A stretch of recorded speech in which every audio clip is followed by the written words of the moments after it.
વિસાવદરમાં સેવાભાવી બે યુવાનોનું સન્માન કરવામાં આવ્યું હતું। વિસાવદરમાં હનુમાન સ્થિત આઝાદ ગ્રુપ તેમજ ગણપતિ ઉત્સવ સમિતિ તેમજ વિસાવદરની જુદી જુદી એજન્સીઓ દ્વારા વિસાવદરના બંને સેવાભાવી યુવાનો જેમાં મથુરભાઈ પરમાર કે જેઓ સત્તાધાર જતા પદયાત્રીઓને નિઃશુલ્ક ચા પાણીની સેવા આપે છે તેમજ વિસાવદરમાં ગૌ રક્ષા સમિતિની બોલેરો ચલાવે છે તે પણ નિઃશુલ્ક રાત દિવસ જોયા વગર બંને ભેગધારીઓનું વિસાવદરના યુવક મંડળ દ્વારા સાલ ઉઢાડી સન્માન કરવામાં આવ્યું હતું। આ જેમાં ગણપતિ ઉત્સવ સમિતિના સુરેશભાઈ સાદરાણી, જીતુપુરી તેમજ તેજસભાઈ ગણાત્રા સહિતના એ જોડાયા હતા। જે કેસની ગુજરાતી સાથે હરીશ મહેતા, વિસાવદર।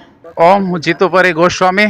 મને જણાવતા ખૂબ જ આનંદ થાય છે કે વિસાવદર ગોકુળ ગૌશાળાના એક સોલંકીભાઈ અમારી બાજુમાં જ છે, જે 24 કલાક સખત ગાય કોઈ બીમાર હોય કે કાંઈ પ્રોબ્લેમ હોય પશુધનને, તો વિના સંકોચે પોતે ગાડી લઈને સેવા કરે છે નિસ્વાર્થે।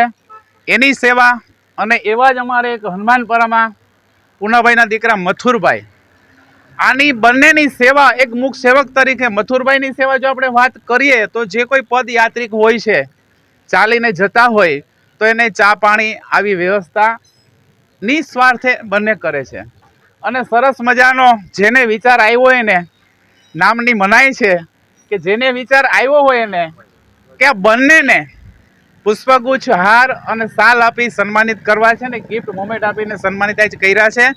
તો ખરેખર જે વિસાવદરની અંદર આવી ઘણી સંસ્થાઓ છે અને મુખ સેવકો છે, તો આ સેવકોને જે બિરદાવ્યા છે એ ધન્યવાદને પાત્ર છે। જેને એવો શુભ વિચાર આવ્યો હોય, હનુમાનપરાની અંદર આજે આ મથુરભાઈની હોટલે બંનેનો સન્માન કાર્યક્રમ રાખેલો છે।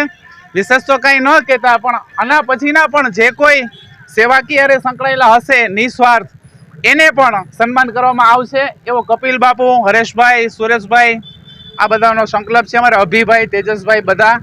તો આ સન્માનને આપણે બધા સ્વીકારીએ અને ભવિષ્યની અંદર જે કોઈ આ મીડિયાના માધ્યમથી જોતા હોય, સાંભળતા હોય, એને પણ એવો મેસેજ જાય કે અમે પણ કંઈ સેવા કરીએ। ઓમ।